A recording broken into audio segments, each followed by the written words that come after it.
God responds to people who pray.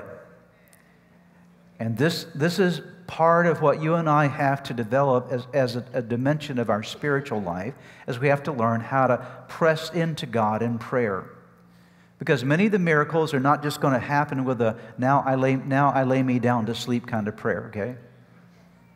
Or the kind of prayers that are passionless. No, the kind of prayers that produce miracles in your life is that you've got to be desperate for God to work. You get to a place to say, God, I desperately need you because I have come to the end of myself and I have a situation that I can't handle. I have a problem that is too big for me. I have a situation where I can't break through myself. God, I need you. I'm inviting you into this situation. And what I want to encourage you to do is that when you are facing something that is bigger than you, not just even the big things, even in the small things, to make God your first court of appeals in every problem and challenge that you have.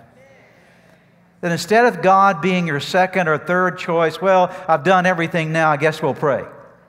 That's how a lot of people think. Well, I guess we've done everything we can. Now I guess we'll pray. No, what you ought to do, and what we should all do is, instead of doing all we can, what we can do first is we can pray. Don't make God second or third or fourth. Make prayer first. Take every need to God in prayer. Because that really reveals your sense of dependency upon God. Let me ask you some questions. What is the first thing you do when your kids are sick?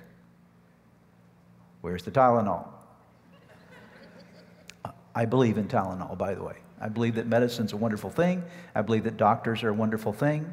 I believe it's a great. I think that the medical profession, or those folks that are in the medical profession, are gifts from God to us. Amen. Aren't you glad for that? Okay. I thank God for doctors and nurses and everyone that serves in that capacity. But let me tell you, God is the greatest physician. Okay. And so, what I do is I pray and take Tylenol. Right? I do both of those things. But my question is, what do you do first? What's the first court of appeal? Is your first court of appeal human or is it divine? And so when the kids get sick, your first thing should be, God, now we may need to take them to the doctor. We may need to get them some medication. We may need to engage that process. But Lord, as we're engaging that process, we also are going to ask you to come in your healing grace and power and to do something right here in our house. What's the first thing you do when a problem arises?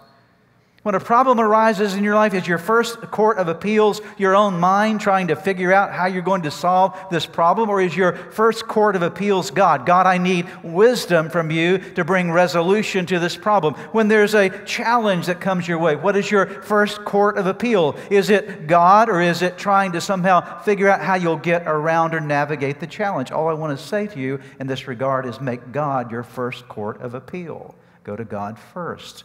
Doesn't mean you don't do other things, but it does mean that you go to God and make Him that first point of appeal in your life.